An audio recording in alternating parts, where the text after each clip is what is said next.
As the coronation approaches, organizers are facing a new problem: how to avoid embarrassing the royal family members when they meet Prince Harry and Meghan Markle, and how to conceal this embarrassment from the cameras and attendees of the ceremony. According to tradition, Prince Harry would be expected to bow not only to his father, who will be officially anointed as king, but also to his stepmother Camilla, who will be officially named Queen Consort. This is despite the revelations made by the Sussexes about Prince Harry's relationship with his father's wife. In his memoir, Prince Harry wrote about how he and his brother pleaded with Prince Charles not to marry Mrs. Parker Bowles, how uncomfortable he felt in her presence, and how Camilla was responsible for negative stories in British newspapers. Of course, Prince Harry has not seen or spoken to Camilla since the memoir was published. Nevertheless, his descriptions of his complicated feelings about acquiring a stepmother, who he believed used him on her personal PR stunt, will remain in history forever. The coronation organizers have now resolved the issue of a potentially awkward meeting between the Queen Consort and her troubled stepson.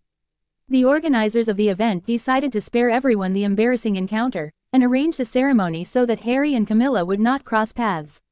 Only William will kneel to his father, swear allegiance to him and kiss him on the cheek, and probably bow to Camilla.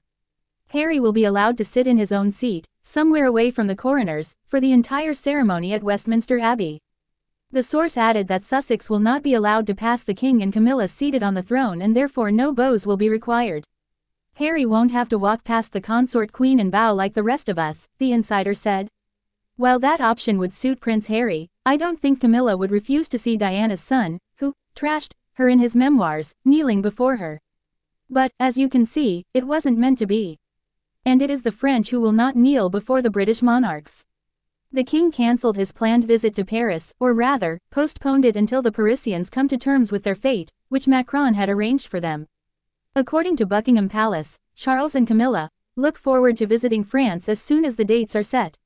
So, King Charles's first state visit at the highest level as monarch has been thwarted, which already marks a not-so-good start to his royal career. At the same time, the trip of the monarch couple to the German capital will take place on the scheduled date. The unrest in France against the pension reform, it seems, has not yet reached its climax and has escalated into serious pogroms, as protesters demand the resignation of the president. Next week, the situation promises to be even more difficult, as trade unions are calling for more demonstrations. Emmanuel Macron himself asked for the cancellation of Charles's visit. The state visit of the king and queen consort to France has been postponed, announced a spokesman for the British government. This decision was made with the agreement of all parties after the French president asked the British government to postpone the visit. Well, not a fun start to Charles's royal tour, but I'm curious exactly WHO will meet him in Versailles next time as the French president?